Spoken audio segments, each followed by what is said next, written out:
What's the secret to making the world a safer place? Three brothers find out in this Read Aloud with Mr. Paul.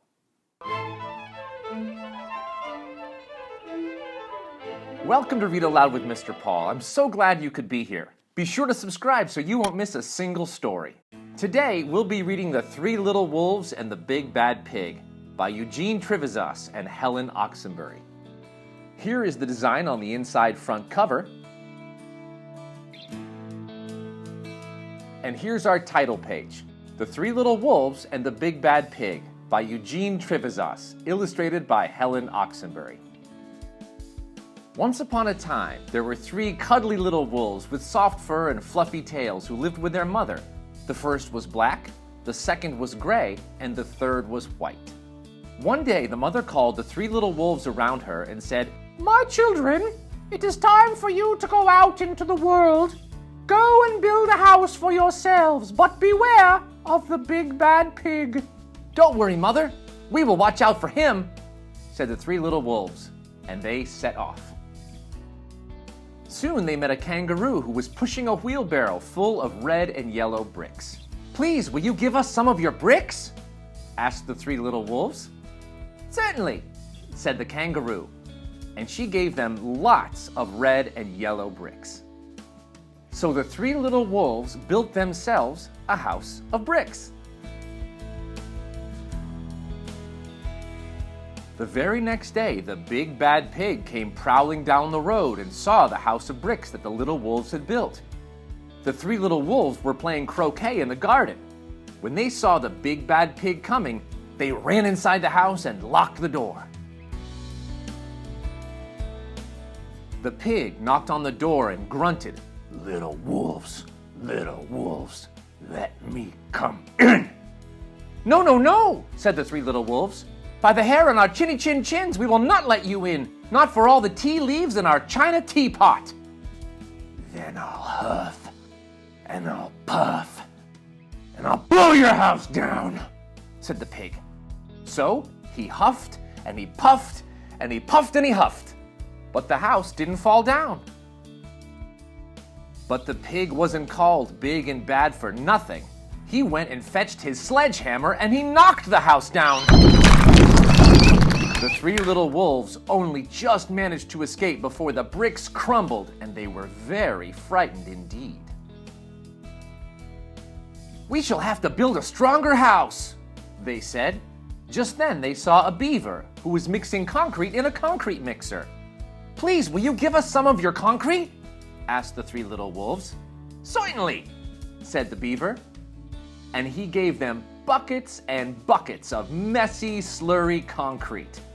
So the three little wolves built themselves a house of concrete. No sooner had they finished than the big bad pig came prowling down the road and saw the house of concrete that the little wolves had built. They were playing battledore and shuttlecock in the garden.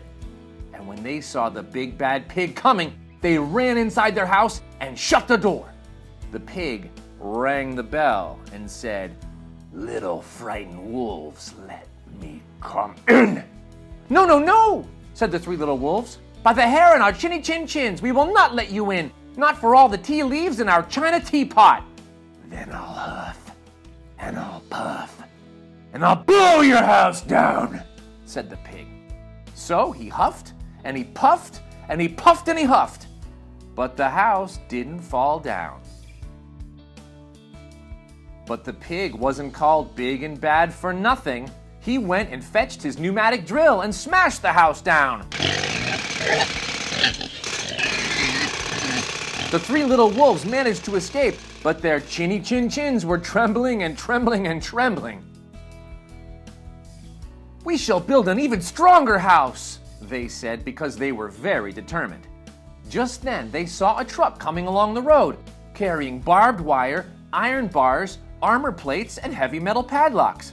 "Please, will you give us some of your barbed wire, a few iron bars and armor plates, and some heavy metal padlocks?" they said to the rhinoceros, who was driving the truck. "Sure," said the rhinoceros, and he gave them plenty of barbed wire, iron bars, armor plates, and heavy metal padlocks. He also gave them some plexiglass and some reinforced steel chains because he was a generous and kind-hearted rhinoceros. So the three little wolves built themselves an extremely strong house. It was the strongest, securest house one could possibly imagine. They felt absolutely safe. The next day, the big bad pig came prowling along the road as usual. The three little wolves were playing hopscotch in the garden. When they saw the big bad pig coming, they ran inside their house, bolted the door, and locked all the 37 padlocks. The pig dialed the video entrance phone and said, "Little frightened wolves with the trembling chins, let me come in." "No, no, no," said the little wolves. "By the hair in our chinny chin chins, we will not let you in, not for all the tea leaves in our china teapot." "Then I'll huff, and I'll puff, and I'll blow your house down," said the pig. So he huffed, and he puffed, and he puffed, and he huffed. But the house didn't fall down. But the pig wasn't called big and bad for nothing. He brought some dynamite, laid it against the house, lit the fuse, and the house blew up! The three little wolves just managed to escape with their fluffy tails scorched. "Something must be wrong with our building materials," they said. "We have to try something different." But what? At that moment, they saw a flamingo coming along pushing a wheelbarrow full of flowers. "Please, will you give us some flowers?" asked the little wolves.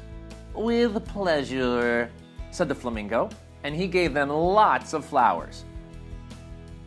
So the three little wolves built themselves a house of flowers.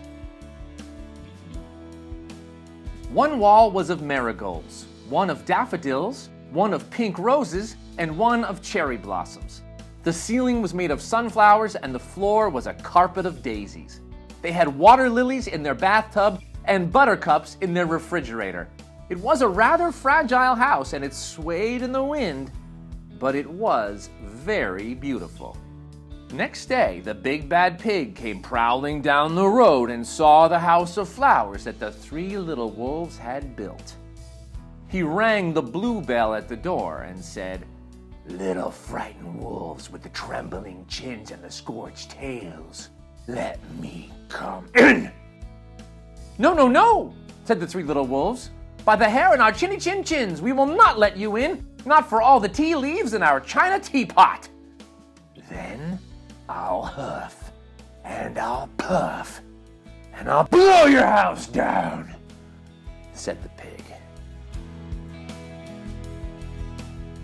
But as he took a deep breath, ready to huff and puff, he smelled the soft scent of the flowers. It was fantastic. And because the scent was so lovely, the pig took another breath, and another.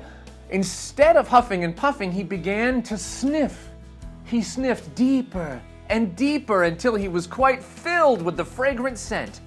His heart grew tender, and he realized how horrible he had been. Right then, he decided to become a big, good pig.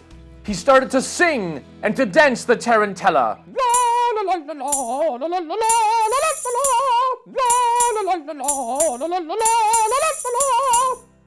At first, the three little wolves were a bit worried. It might be a trick, but soon they realized that the pig had truly changed. So they came running out of the house. They started playing games with him. First, they played Pig Pog, and then Piggy in the Middle, and when they were all tired, they invited him into the house. They offered him tea and strawberries and wolfberries and asked him to stay with them as long as he wanted. The pig accepted, and they all lived happily together ever after.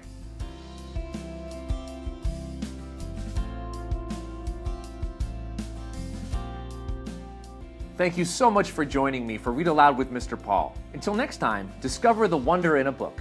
Pick one up, take a look. If you enjoyed this Read Aloud with Mr. Paul, please like, subscribe, and share this video with your friends. Thanks again.